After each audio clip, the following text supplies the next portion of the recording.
Hello, everybody. Good evening. I would like to welcome you to the Mind for Mood Summit by Naluri. My name is Kathy, and I will be your host for today. Now, just to share that in view of the World Mental Health Day earlier this month, we are doing a string of 6 webinars the past couple of days. And today in this session, just so happened that it's our last session of the string of webinars. And so, for those of you who has been with us since yesterday, welcome back and thank you for just being in some of these sessions. And we do hope that you find the experience and the sessions useful and valuable for each and every one of you. Now, before we welcome our speaker for today, I would like to remind all of you on a couple of ground rules. And so, this demo session or webinar session is run on a browser. And so if there's any technical glitches or you feel like you can't hear us very well or you can't see very well, feel free to just refresh your browser. That should actually alleviate some of the technical issues. And if you would like to share your thoughts or questions, we can't see you, unfortunately, nor can we hear you. And so I would highly encourage each and every one of you to type in the chat box and encourage one another. So this platform right here is a platform for all of us to share and learn and encourage one another. So I would highly encourage all of us to do so. Now, later on, there's going to be some polls and questions that are going to be posted. You will be able to see that on the right side of your screen. So feel free to interact and pick your choice, and everyone will be able to see anonymously. Now, earlier I was talking about asking different questions and sharing your thoughts. If you are someone who's a little bit more shy and would like to ask your question anonymously, please make sure to tag either Jess, our speaker for today, or myself, and make sure you tick that send private message button. And those questions will be sent just to us and not be published to the public. Now, last but not least, be your curious self, absorb as much as you can, and please be kind and polite to each other in the chat. Now, without further ado, I would like to welcome our speaker for today, Jess, who will be covering the topic of understanding mood disorder. Over to you, Jess. All right. Thank you so much, Kathy. Hi, everyone. Very good afternoon, good evening to all of you. Hello. Yes, we have many people joining us today from different parts of the world as well. I understand not just from Malaysia, but we also have friends over from Thailand, also from Indonesia, and also I think Philippines as well. So hello everyone and welcome. Thank you so much for joining our webinar for today. It's so nice to be part of this mental health summit, and this is the last one.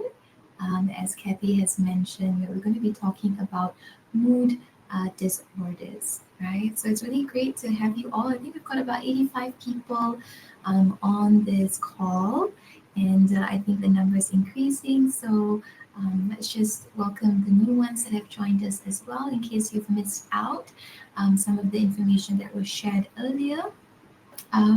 You are more than welcome to ask your questions throughout the session for today. So let's try to be as interactive as we can. You guys can have your own discussions with each other in the chat box as well. So if you want to send any messages to me privately, you can also click on the private message and type in my name, and you'll be able to send a anonymous question to me as well, right? Also to share with you at the end of today's session, we will be sharing the PDF with you of the slides. So don't worry, you will all get a copy in your emails, right? So today we're going to be covering a couple of different things in our session today. We're going to be talking a little bit about mental health, mental disorders, mood disorders as well, and some of the signs and symptoms that one will experience when they're struggling with their mental health or their mental illness. And towards the end part of today's session, we're going to talk about some of the ways in which you can manage these conditions, whether it be for yourself or whether it be for a loved one or family member or even a friend or colleague that you know that might be struggling with some form of mental health concerns as well. And then towards the end, we'll do a little short guided exercise where I'll be playing a video for you to try out and listen to, and then we'll have a short Q&A at the end. All right. So feel free to keep your questions going. I'm just going to quickly introduce myself before we get started. My name is Jess, and I am a mental health coach with Naluri. I am also a registered and licensed therapist. So a lot of the work that I do is talk to people from um, all sorts of life, all sorts of walks of life, and to be able to support them and to help them navigate some of their challenges, whether it be changes through their life or going through life transitions or even mental health conditions that have been diagnosed by a mental health doctor or profession, right? I hear some people saying that there is an echo. Let me know if you still hear it.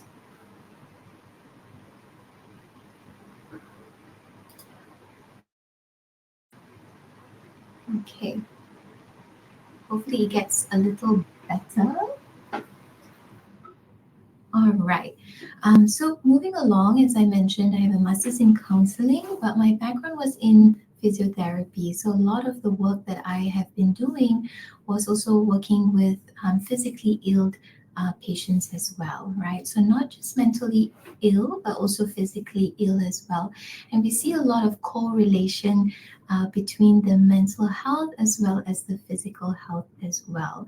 So when one's mental health is deteriorating or not doing very well, oftentimes it will start affecting the physical body and vice versa. Right. So, if you have any questions around this part, you can private message me a little on my background. But essentially, I did a career change over the last 12 to 13 years, and currently practicing as a therapist.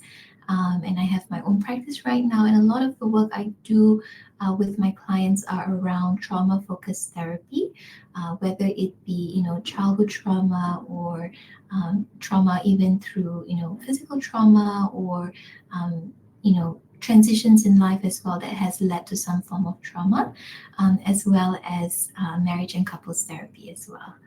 Okay, so I think it's better after I switched off the fan. All of you can hear me, so I think it was the fan.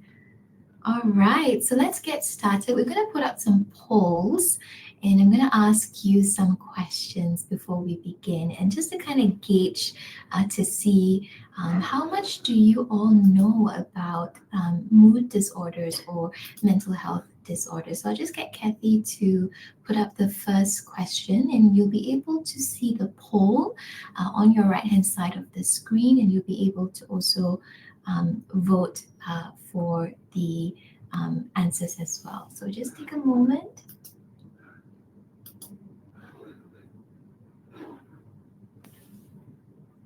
Oh, I think it's the other one, the first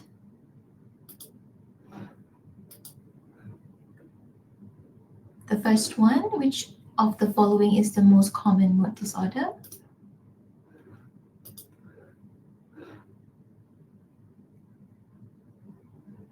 All right, so we have the first question coming up for you guys there.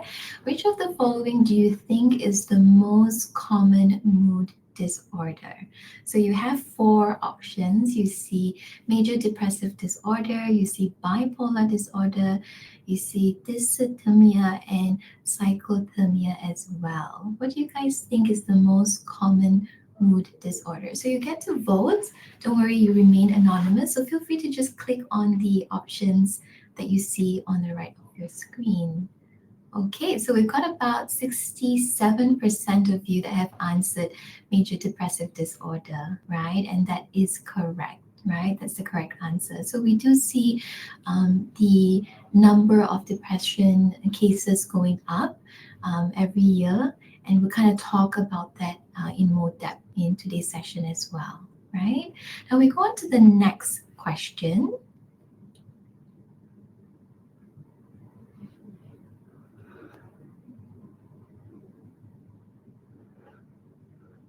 All right. So the next question I'm going to get you guys to answer. In your opinion, which factor contributes the most to the onset of mood disorders? What do you guys think? So you have quite a number of options there. You have genetics, you have environmental stresses, you have chemical imbalances, you have trauma. The last one is all of the above. So I'll just take a moment to get you guys to answer your questions as well. So we do have quite a number of you answering all of the above, followed by environmental stresses, trauma, and chemical imbalances, right? So the correct answer is actually all of the above, right? It can be genetics. Research have showed a lot of information these days on how genetic actually plays a very big part, a big role in our mental health, right? Environmental factors. So the world that we live in these days is so stressful, very fast paced. We're also constantly having a lot of lifestyle changes as well, a lot of transitions that we experience as chemical imbalances, for example, physical health issues or concerns that can actually affect the brain chemicals as well, and secretion of the chemicals in your brain that can also lead to imbalances of mood, and as well as trauma, right? So we'll go on to the next question. For you guys as well, but the answer is correct, all of the above, right? I think 63% of you guys answered all of the above. All right, next one. Have you or someone you know experienced treatment for a mood disorder? So there's no right or wrong answer for this one. It's entirely up to your own experience. So let's take a look. All right, so we've got about 60% of you have not experienced or know someone who has experienced treatment of a mood disorder, right? Okay. As right, so we have someone in the chat saying, I think Emmeline, you mentioned that they can have, but they might not have the will or the money for therapy. Exactly, right? That's also another factor as well. Right, awesome. Now we go on to the last question before we kind of jump into the topic for today. All right, how comfortable do you feel discussing mental health issues like mood disorders with others? Right, this kind of talks a little bit about the stereotype in Malaysia. It talks a bit about not just in Malaysia, but I think around the world, the stigma around mental health and mood disorders as well. Right, so let's take a look. I think we've got about 54% of you are somewhat comfortable. And then we've got about 32%, 31% that are not very comfortable with talking about it, right? Okay, awesome. Thank you all for your answers as well. So we've got a few people in the chat saying only with people who have similar mental health issues. Exactly, Adila. I think it's about feeling like the person empathizes with you and that person understands and validates your own experiences as well. Someone says also depends on the person we're discussing with. Absolutely. It has to be someone that we really do trust, right? We don't really talk about these kinds of things because they're very intimate parts of us, they're very personal parts of us as well. Trust issues, Farah says, absolutely, because sometimes we have learned the hard way where we have trusted the wrong person and maybe there have been a lot of hurt that comes from trusting the wrong person. All right, so we have questions here. Is mood disorder considered mental illness? Yes, it is, and we're going to talk a little bit more about that as well. So Emily says if you can offer an ear, but don't expect the person to open up immediately, hence why it is 50-50. Absolutely, right? So sometimes we can give them a listening ear, but at the end of the day, it's whether or not they are ready to also talk about it, right? You have to also be ready to kind of seek for support, and sometimes people might not be 100% ready just yet. So it might take a little bit more time. It might take a little bit more of trust to grow before someone is fully ready to actually discuss their mental health and their mental concerns as well. Okay, awesome. I love the discussion in the chat. So keep them coming. I think we've got about more than 100 people on this call today. So welcome for those of you who just joined us. We just started with a poll and we're going to get started in the topic for today's session, right? So let's talk a little bit about mental health and mental illness. Do you know that there is a difference between the two of these terms, right? So let me ask you guys, what do you think mental health is? And what do you think mental illness is? What comes to your mind when you think of mental health versus mental illness? So I'll give you guys a moment to kind of think about it and put your answers into the chat.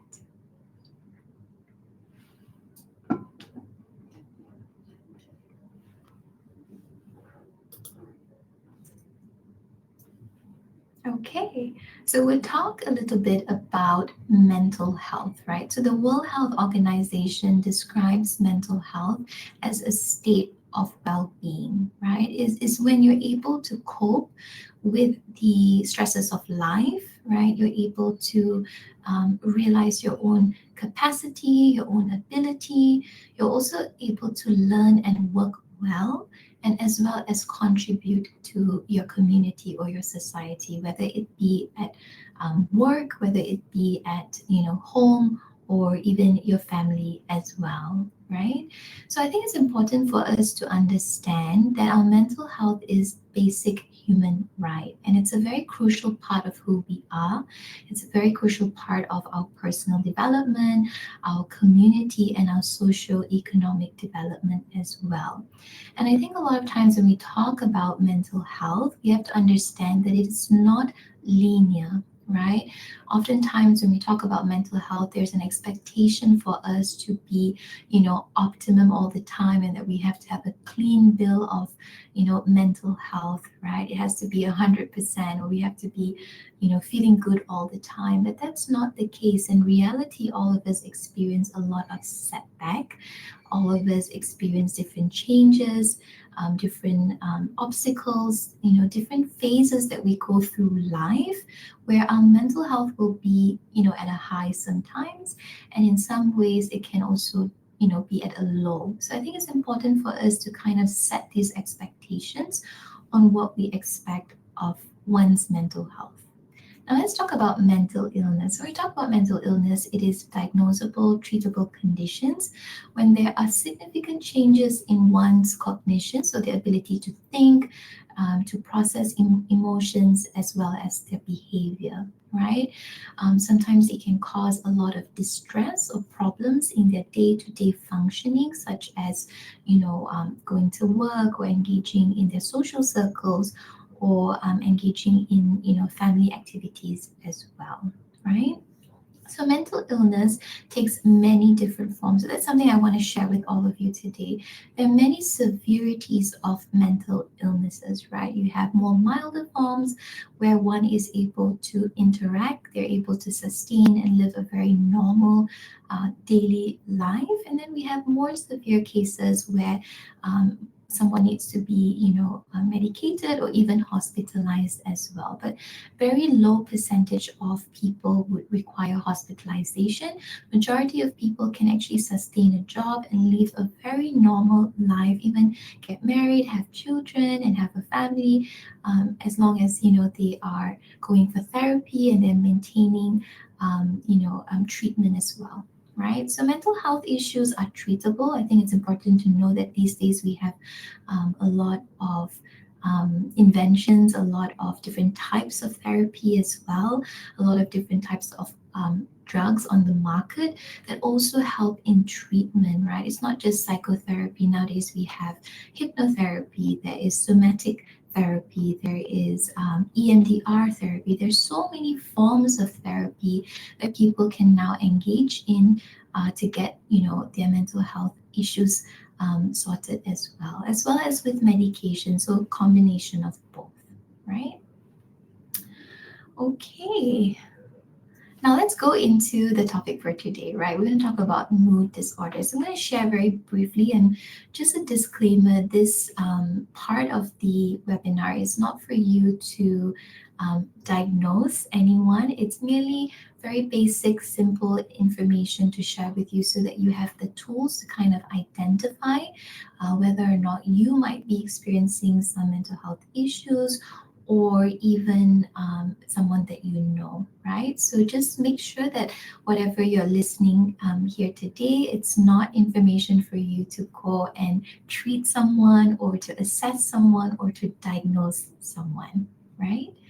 All right, so let's talk about depression. I think we answered the first question earlier, which was the most common form of mood disorder, and that is depression. Now, very briefly, I'm going to talk about the different types of depression. So you have major depressive disorder, also known as MDD. We have persistent depressive disorder, perinatal and postpartum depression as well.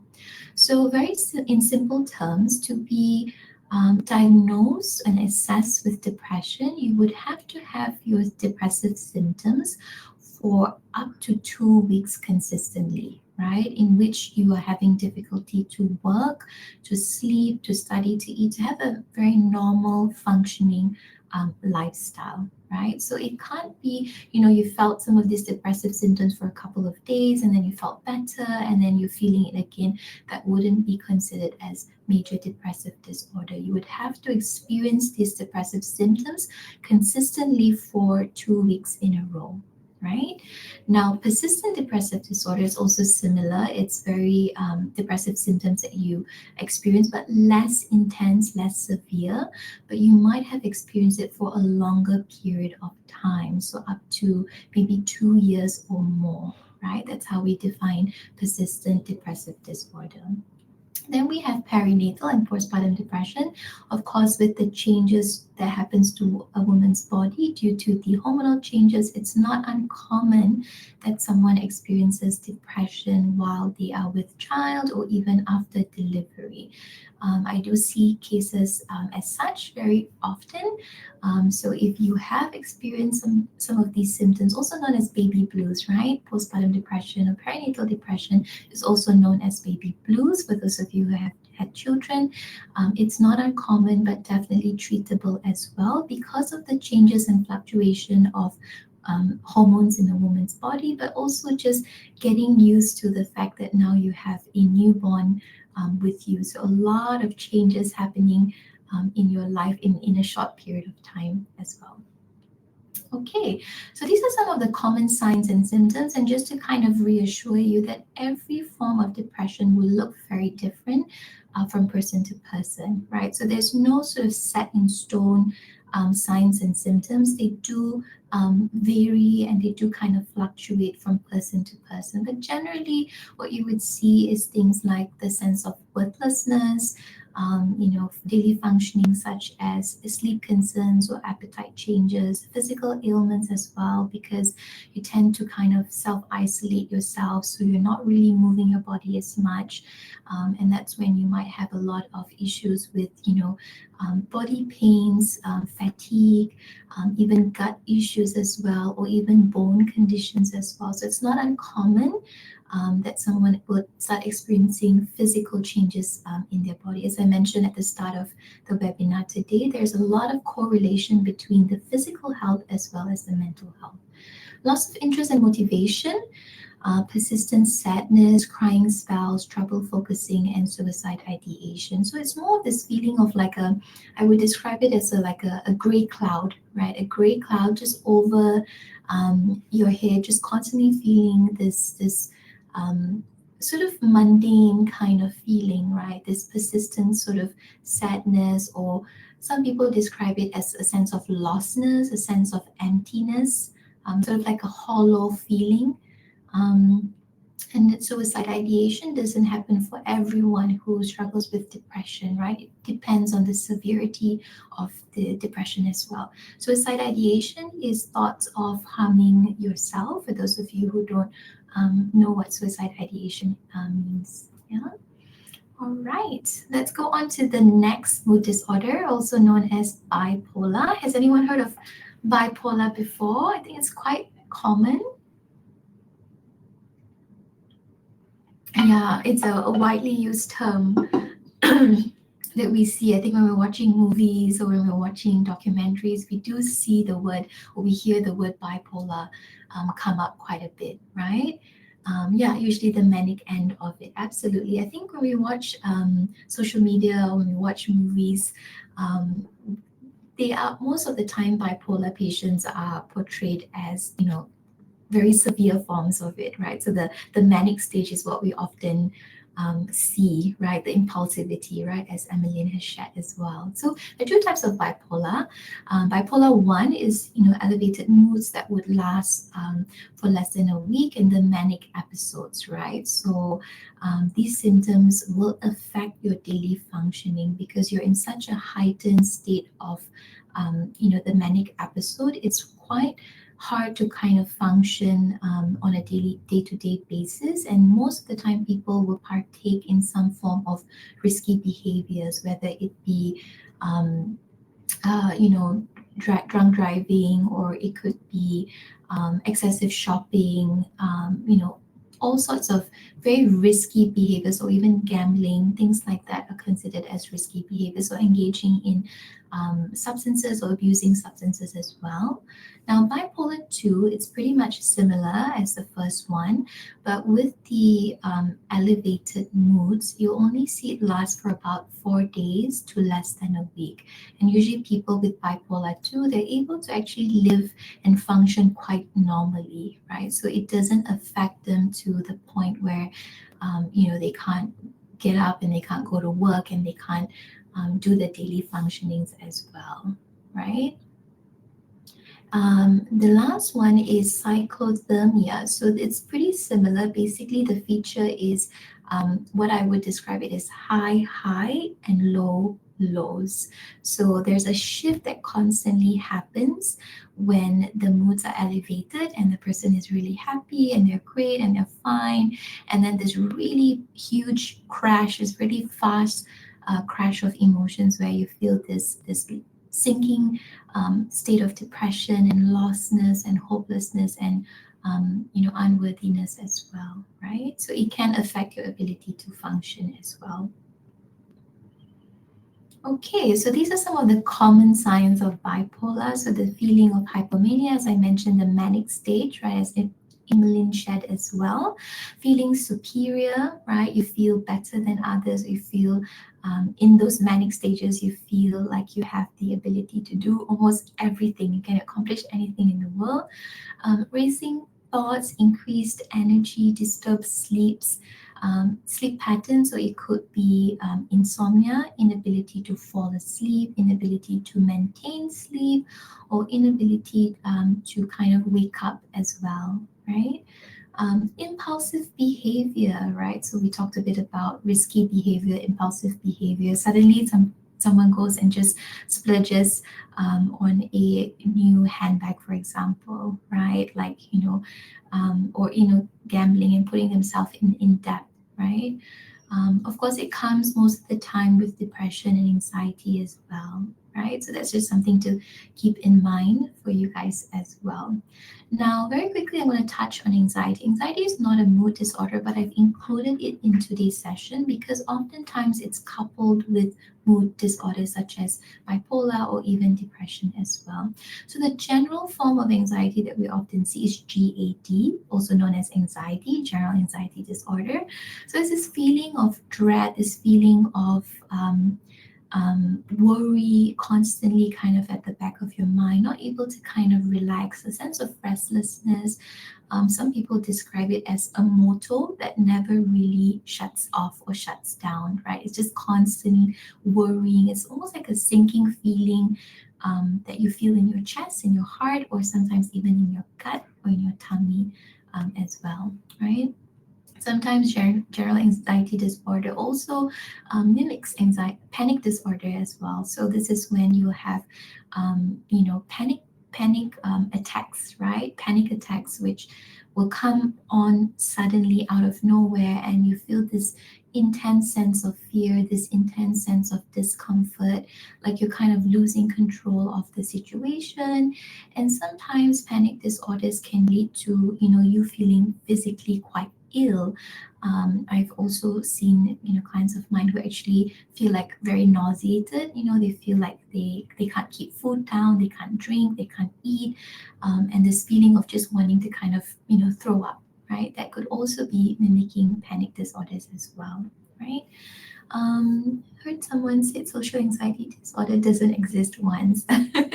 Well, it does. It does, right? It definitely does. So, social anxiety disorder is this fear of being judged, this constant fear that you are being watched, that people are almost watching your every move, basically, your conversations, how you behave and how you react.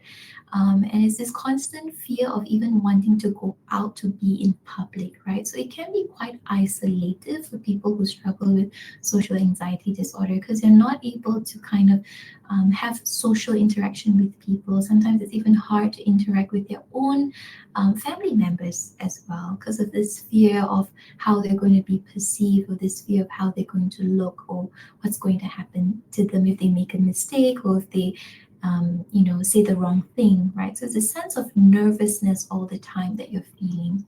Some of the common symptoms, as I mentioned, you could feel this restlessness in your body. Palpitation is when there's an increase in your heart rate.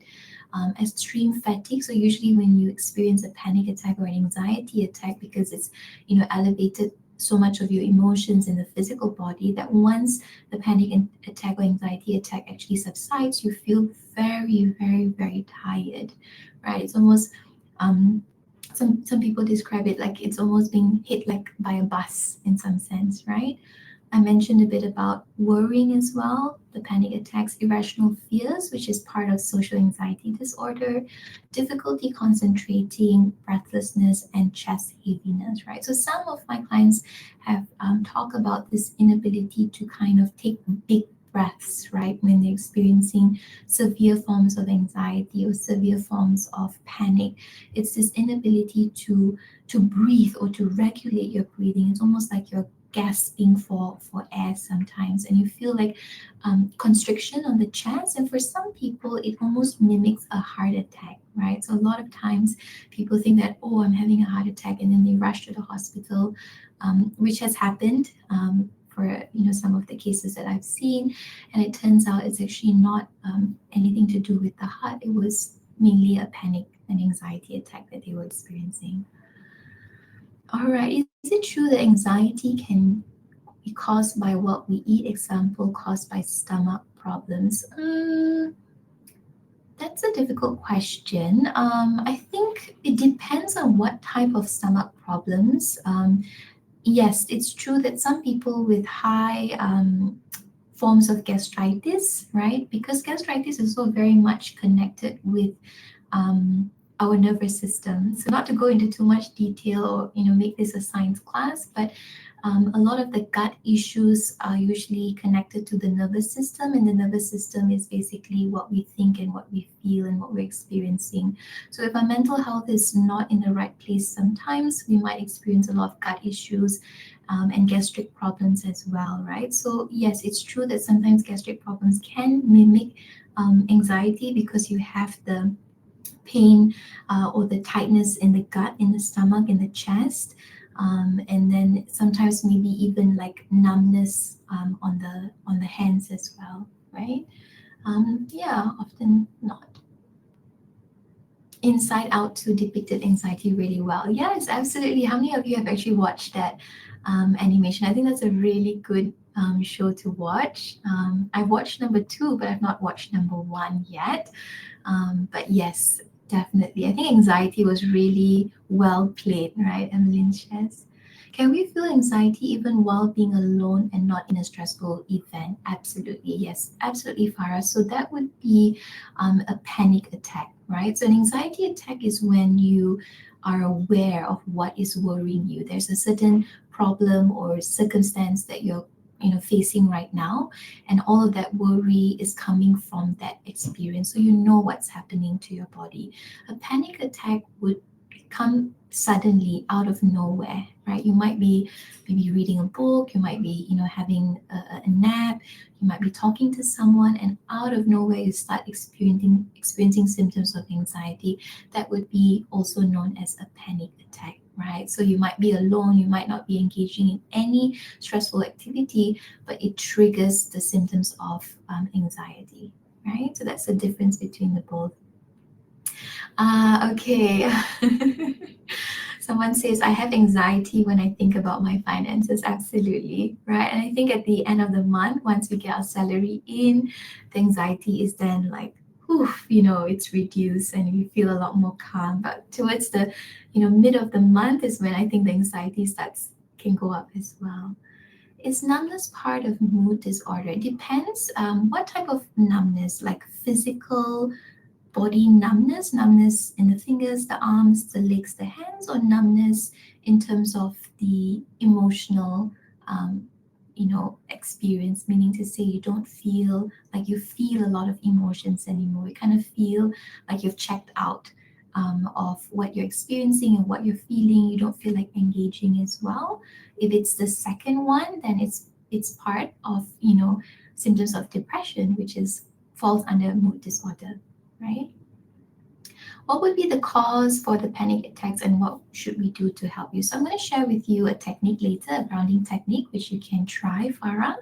And as I mentioned, panic attack, there is no actual cause for panic attack. It could be things that are in our subconscious mind. It could be worries that we've had for a long time, but we've never really brought it to the surface. But the body is actually trying to bring the awareness that something is going on, something is not right, and try to bring your attention to it.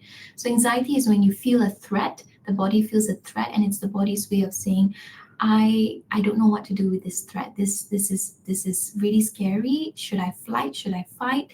This is really overwhelming for me, and that's why the body is reacting to a threat. Yeah. So hopefully you will find the grounding technique helpful at the end as well. Trembling and shivering are part of panic attacks. Yes, that's right. Yeah, some of us can experience those symptoms as well. Why does having anxiety cause us having difficulty in breathing? Well, it's this feeling of so for some people, right, they have this feeling that their lungs are constricting. And when you have palpitation is when your heart rate is increasing. It's actually not increasing, it's a feeling that your heart is increasing. Your heart rate is increasing. What happens is the body goes into a state of shock and panic, right? Because as I mentioned, the anxiety is your body's way of um, dealing with the threat. So your body is going into survival instinct. So anxiety is actually not a bad thing. Anxiety is a way to tell us that something's up, something's wrong, and we need to kind of take some time to kind of figure out what is actually causing this anxiety. Where is anxiety really coming from? Right. So for some people, yes, you almost feel like because the heart rate is increasing, you feel like your lungs are constricting and collapsing. So you feel like you can't breathe or you're gasping for breath as well. Okay, so I think you guys are having your chats with each other there, so keep them going. So Emily says, my brother handled this with his friends, stayed by his side. Don't invalidate, happen in the car sometimes. I think he is more cognizant of MD. Okay, all right. Dizziness, yes, this dizziness is also a symptom of anxiety. Yes, some people experience dizziness. Okay, all right, let's move on. So, very quickly, I'm going to go through some of the global stats around mood disorders. I know we have people from different parts of the world joining us as well, so hopefully, you find this helpful. 14.3% of deaths are attributed to mental health disorder, right? I think it's not uncommon, especially during the pandemic. We saw a lot of cases or an increase of cases in suicide as well due to isolation, due to loss of job, financial constraint, being far from family. There's so many issues that led to suicidality or increase of suicidality across the globe. during the pandemic. Depression is the leading cause of disability worldwide. Yeah, this is quite common. So, one in three people struggle with depression. So, on this call today, we already have quite a number of you that might be experiencing some forms of depression as well. One in eight people live with mental health conditions. So, four out of the 10 worldwide disabilities are mental health related, right? They are schizophrenia, depression, OCD, and bipolar, right? So it's quite common, and only one in four people receive treatment for any form of anxiety, right? Now let's play a game. We're going to do a fact and myth poll. So you're going to see your polls coming up to the right hand side of the screen. Okay, and hopefully you guys will be able to vote. Either you think it's a fact or do you think it's a myth? All right, first one. It can't affect me. So, mental health, do you think it is a fact or do you think it's a myth that it can't affect you? You can put your answers in the chat box as well. What do you guys think? It's a myth. JC says myth. All right.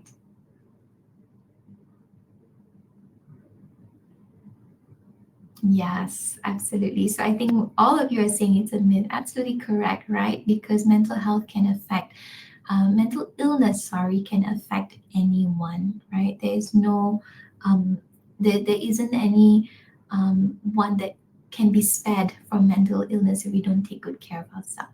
Next one, people with mental illness are violent and they cannot handle a job. Is this a fact or is this a myth? So you'll be able to vote, you'll be able to see the poll come up on your screen. Okay, so we've got about 90% of you that say it's a myth. So as I mentioned, only 2 to 3% of people with mental illness are not able to sustain a job because they have more severe forms of anxiety, more severe forms of mental condition, and they need to be hospitalized. But majority of people are able to sustain a normal functioning life. Yeah. Okay, mental illness is a personal weakness. Is this a fact or is this a myth? I think you'll see your poll coming up on your screen as well. Feel free to vote your answers. All right, so 80%. Oh, we do have quite a number of you answering that it's a fact. I wonder why you think it's a fact. So I think 70s. Yep. Okay. So I'm watching the poll kind of move a little. Right. So 79% say it's a myth, and about 20+% of you say it's a fact. So mental illness is not a personal weakness, right? In fact, I think it takes a lot of bravery, a lot of courage for people struggling with mental health to actually talk about it and to actually get help and support. It is not a form of weakness, just as how someone might be struggling with, cholesterol or diabetes or hypertension.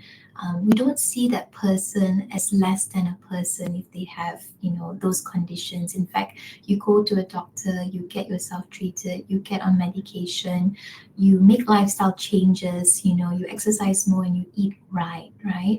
So it's the same thing, the same concept when it comes to mental illness, just as important as our physical health. It's not a form of weakness in any way, but it's a form of strength when you get, the support and the treatment for you. All right, next one. Therapy does not work and nothing can be done. Is this a fact or is this a myth? Therapy does not work and nothing can be done.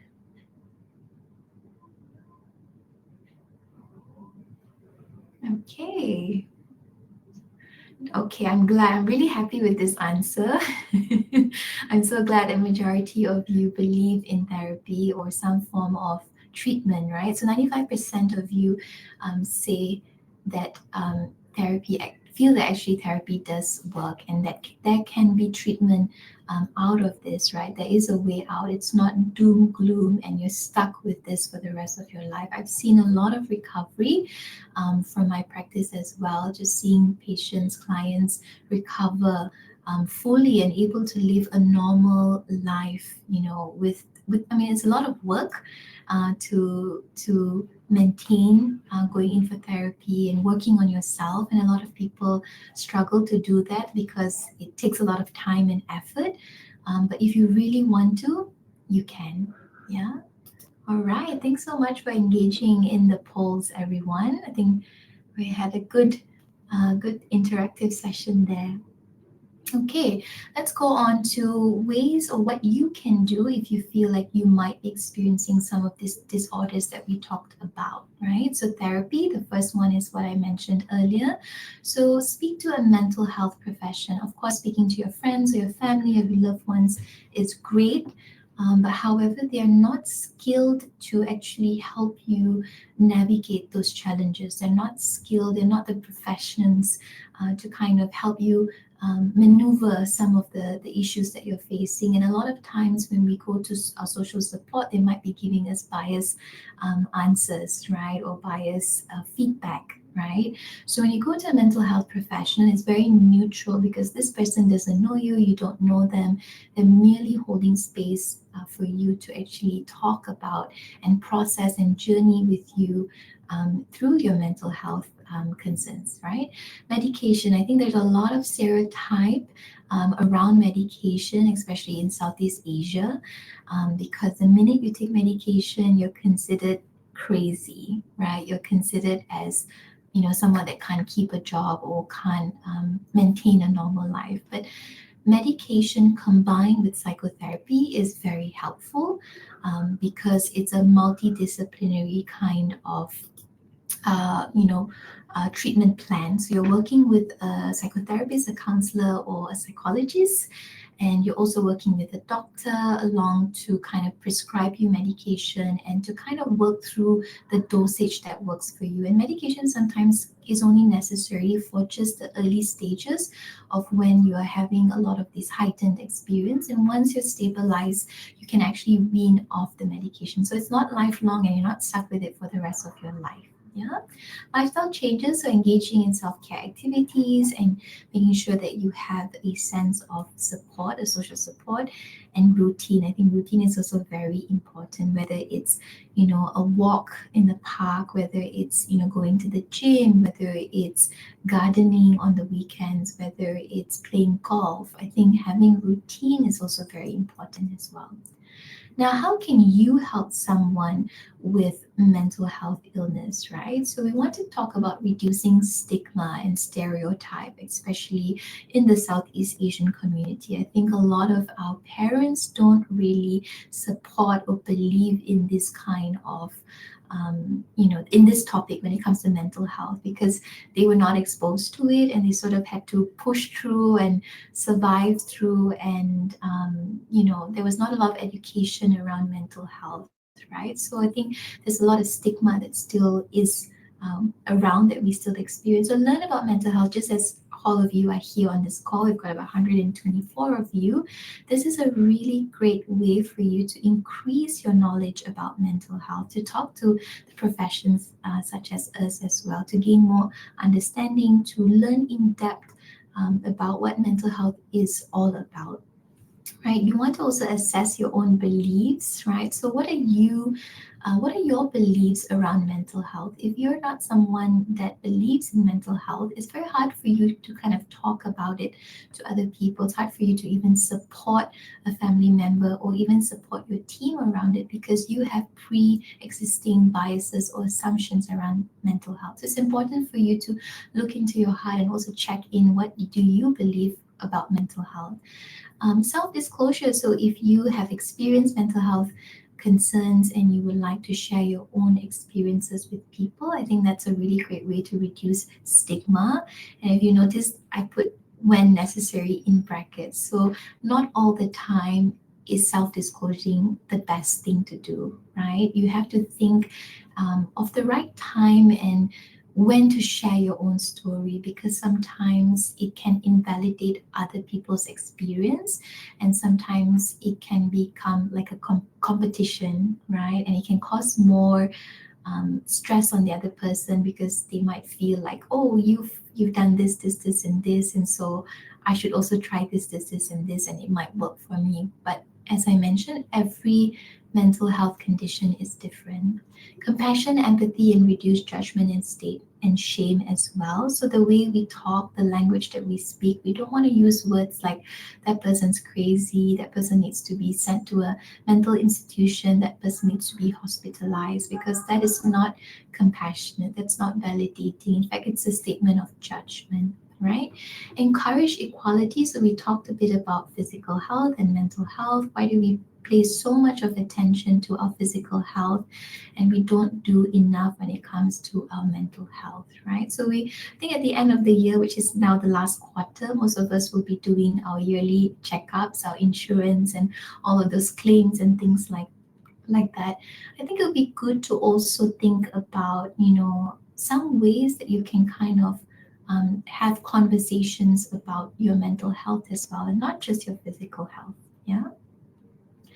Okay, so we're going to come to a little exercise now. We've completed the topics that we've covered so far. We talked about the different types of mood, the signs and symptoms. We looked at some stats as well globally, and we also covered how we can cope and how we can also help others cope as well. But this is just a very short technique. I think some of you had a lot of questions earlier around anxiety.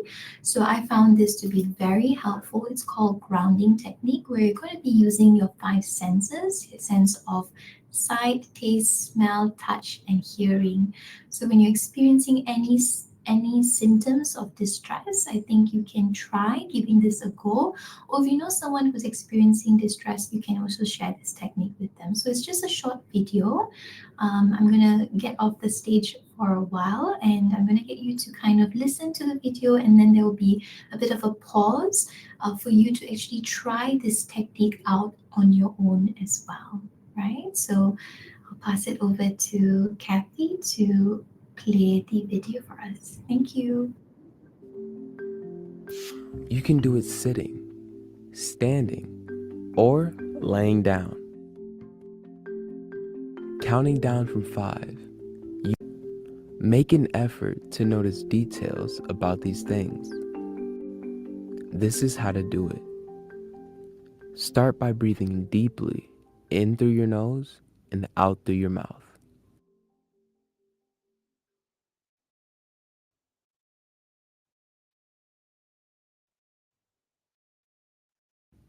Then slowly look at your surroundings. Find 5 things that you can see around you. Maybe you see a colorful poster on the wall, the spider web on the bookshelf, the lamp on the nightstand with the red shade, the cat sleeping peacefully on the chair, the cactus on the dresser that has finally bloomed. Then list 4 things that you can touch: the warm mug in your hands, the soft comforter on the bed, the denim of your jeans, the scratchy carpet under your feet. Next, listen for 3 things you can hear. Maybe the ticking of a clock, the quiet hum of your computer,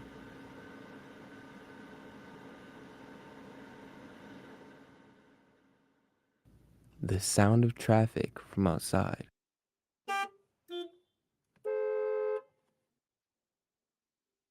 Now try to find 2 things that you can smell: the tea in your mug, the clean scent of your clothes.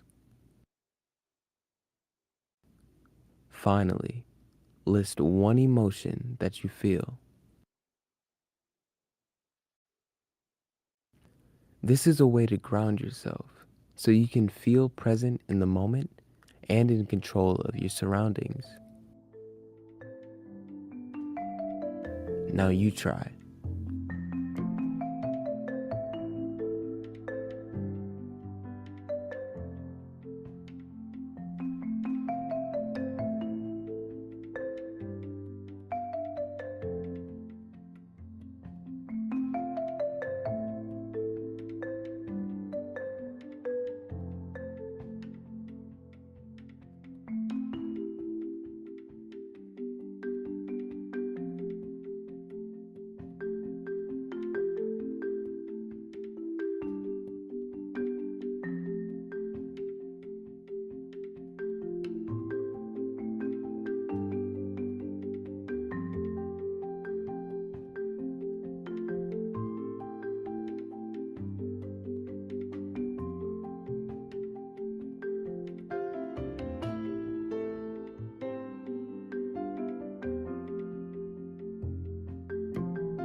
Use this method when you feel overwhelmed to bring yourself back to the present moment.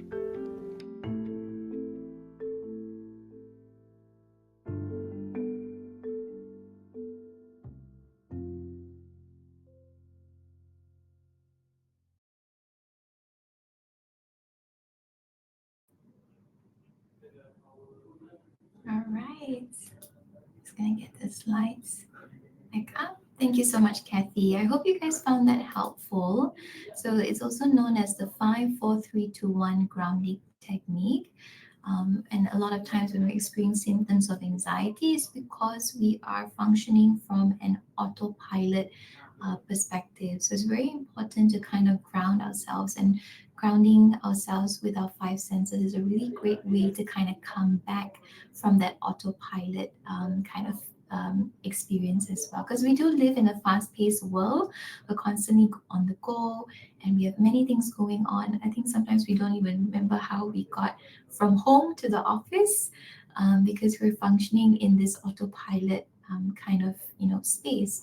So when we do grounding techniques such as breathing exercises or even the 5-4-3-2-1, it helps us bring us back to the present, right? So this is something very simple, but it is also very effective as well, right? So I'm going to kind of share with you guys some resources.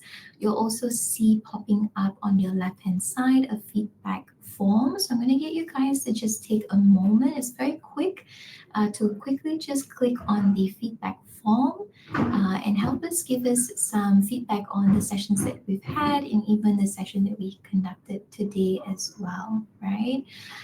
So I'm also going to be sharing some resources with you. So if you have any questions and you want to get support from Naluri, you are more than welcome to reach out to our Naluri Care Line and Text Line, which is a 24/7 service across Southeast Asia. So we have numbers that you can call to Malaysia, Singapore, Indonesia, Thailand, and Philippines. And you'll be able to speak to counselors who speak in that language. And all of us are registered and licensed therapists and counselors. Yeah. The second one would be the emotional well-being assessment, which you're more than welcome to also scan. You'll be able to do different types of assessments that you have. So if you're not sure, you're more than welcome to explore this on our app as well, and you'll be kept anonymous, right? We also have the mood journal, so feel free to explore this function on our Naluri app as well. Since we did touch a lot on mood disorders today, you can actually keep track of your mood, and over time you'll be able to kind of observe and see how your mood fluctuates, and if there's anything concerning, you can actually discuss this with your Naluri mental health coach as well. We also have one-on-one consultations, which will be done through Google Meet. For those of you who would like to speak to a mental health coach, feel free to scan the QR code as well, and you'll be taken to a page where you'll be able to actually make bookings with the different therapists that we have available, right? So just to kind of reiterate, it's PNC. Whatever you're going to share in all of these sessions will remain between you and the mental health coach or any coach that you're going to be working with. And this is covered by your company, so feel free to explore that. We also have the Naluri on web now. So for those of you who don't have phone storage, and you're having difficulty scanning it on your phone or downloading the app, you can actually explore all of these services and options as well through the website. All right. So I'm just going to kind of take a minute or two. I know I'm just conscious of the time, but if there's any questions, feel free to put your questions into the chat box and I'll be more than happy to answer them as well. And for those of you who have not clicked on the feedback form, it's on the bottom left of your screen, which says give feedback over there. So hopefully you guys be able to click on that as well. Yes, the slides will be shared with you. I believe you'll be able to download it at the end of today's session. It will be sent to your email. I think Kathy, they might be able to have the handout PDF as well. Okay. Yes, thank you so much. So we do have a question from Rashhanjit Singh. I have a question. Does twitching of the eyelid a symptom of anxiety or stress?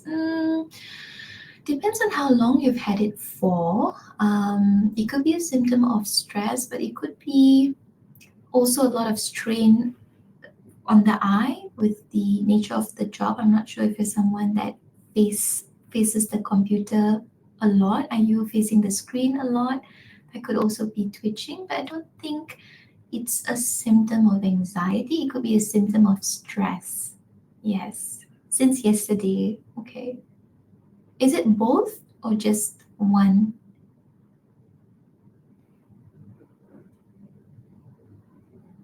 Ah, okay. All right. So you have to face the PC all day, right? So it's just on the left side. Maybe it would be good to take some breaks in between your work, because if it's not the PC, it's the phone, right? If it's not the phone, it's the TV. So we are constantly facing a lot of screens that can also lead to a lot of stress and strain around the eye as well. All right. Any other questions? Just keep them coming. If not, that will be all for today. Thank you guys so much for joining us. Thank you for being so participative in today's session. Thank you for those of you who have logged in from different parts of the world. I hope you have a good rest of your Thursday and good rest of your week as well. I hope the session was helpful for you. Thank you. Take care. Bye bye now. Thank you so much.